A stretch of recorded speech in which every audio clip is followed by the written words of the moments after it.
Alright, now we're taking on Dr. Cousack Stage 1.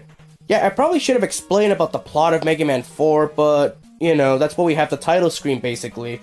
It almost gives us the indication of what we have to do and stuff, but, yeah, obviously the main plot of Mega Man 4 is that, Dr. Cousack, apparently created 8 Robot Masters, and they're all causing, havoc, and it's up to Mega Man to put a stop to all this.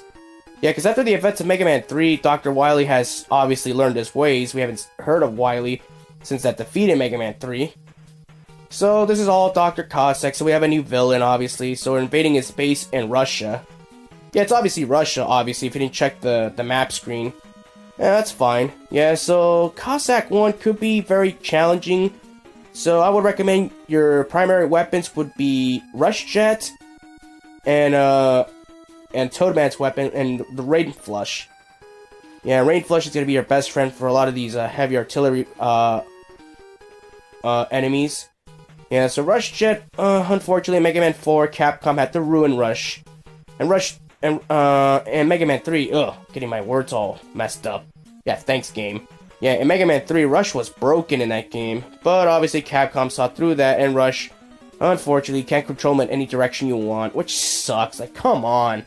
Why take the fun out of a cool utility weapon like Rush? Come on.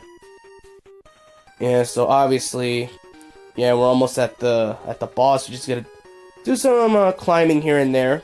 I could have showed off the balloon item right there, but I like to take my time here. And the one thing you gotta be aware about in the Cousack stages is the hallway right there. That's not your checkpoint.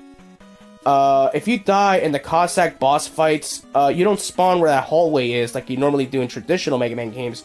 You spawn in the climbing ladder section right here, so be unaware for that. So, like, if you think you're just gonna take a cheap death and then just come with full health, no, you're gonna have to do the climbing section over again. So normally right here, like when you cross this gate right here, this would normally be a checkpoint for most Mega Man games, but for some reason, Capcom lost their damn minds, and if you die to this thing, you have to go at the bottom of the climbing ladder section, so keep unaware for that. So now we're taking on the first boss in Cousack stage, and we're taking on, I think it's called the Robot Mamba. Something like that, I don't know. It's got a weird hitbox, so obviously Ring Boomerang is going to be your best friend right here, because almost all the bosses are weak to Ring Boomerang. Alright, so we're already done here. I'll see you in the next area.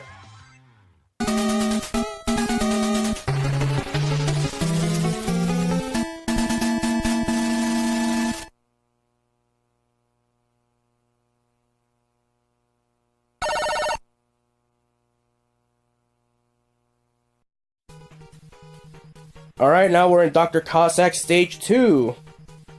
Yeah, so like I said, Ring Boomerang is going to be your best friend for this stage, so if you see any weapon energy, refill it immediately with Ring Boomerang. Just to keep unaware for that. And also for other stages, trust me on this. Alright, there's some free weapon energy there, let's fill it up. Alright.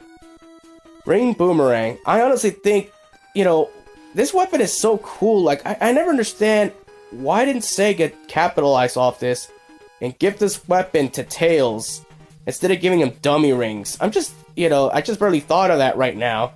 You know, at the time when I was doing Sonic 06, like, what the hell? Dummy rings? Why didn't you just give him a Ring Boomerang? At least it sounds cool. Mega Man made it look cool. It looks like a real threatening weapon, and with Tails, you know, being how smart he is, he can make it work. So yeah, obviously, I'm doing a little bit of platforming here because I'm too lazy to use the balloon item. Yeah, well, I am lazy using the balloon item because press the start menu just to get a weapon to appear. I don't like that. Obviously this was NES style game, so you can't use... Ooh, showing off the wire right there. Yeah, so you can't use L and R triggers to switch weapons.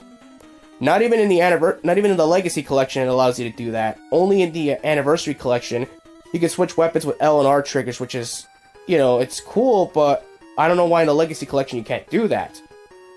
Yeah, so in the Classics, obviously, if you want to switch weapons, you gotta press start and then just push the weapon that way. It's a little bit time consuming. I don't like doing that at times. I don't really need to. I'm fine with the Mega Buster. Alright, I don't need that one up there. Or do I? No, I don't. Yeah, so obviously the second boss is obviously a platform boss fight. So, slide immediately as soon as the boss spawns, obviously, because this boss fight, you get a cheap hit right there.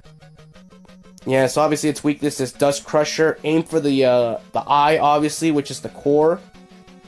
Yeah, this boss fight's a pain in the ass, and it's RNG dependent. Sometimes you get a shitty pattern, sometimes you get a good pattern.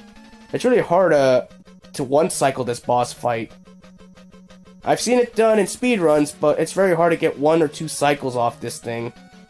Yeah, and don't worry, it's not one of those boss fights where it kills you, like, almost in an auto-scroller way. No, you just take damage. It's not too bad. Alright, come on. There you go. Bullseye! Alright, see you in the next area.